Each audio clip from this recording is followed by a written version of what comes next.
Programang ito ay rated SPG. Striktong patnubay at gabay ng magulang ang kailangan. Maaaring may masiselang tema, lengguwahe, karahasan, sexual, horror o droga na hindi angkop sa mga...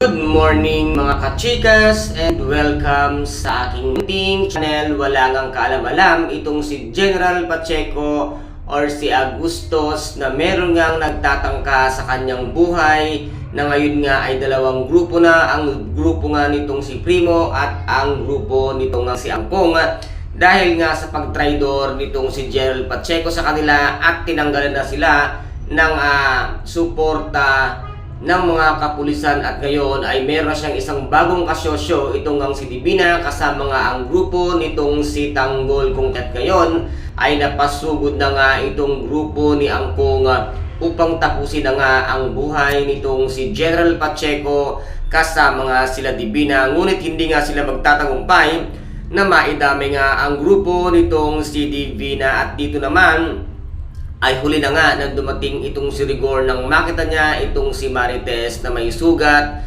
at itong saling tinding na nanghihina nga, kaya't dito ay hindi na lang pinansin nitong si Marites ang kanyang asawang si Rigor. At dito naman ay nakita nga nitong si Colonel Suarez ang bangkay nitong si Olga na nahulog nga sa mataas na building, at nakilala naman ito agad-agad nitong kaibigan at kumpare nga nitong si Rigor. At ngayon ay nasabi nga nila dito, nakilala ko ang taong yan pare, di ba yan si Olga, si Beng na laging pumunta sa bahay nga nitong si Rigor. At dito rin ay nakilala nga ni Rigor na talagang wala na nga itong si Beng, na ngayon ay magpapaimbestiga nga sila kung bakit ano ang ginagawa ni Beng, at si Beng nga ang nahulog sa building. Kaya dito ay magpapaimbestigang muli itong ang si Rigor para malaman niya ang katotohanan at kung ano talaga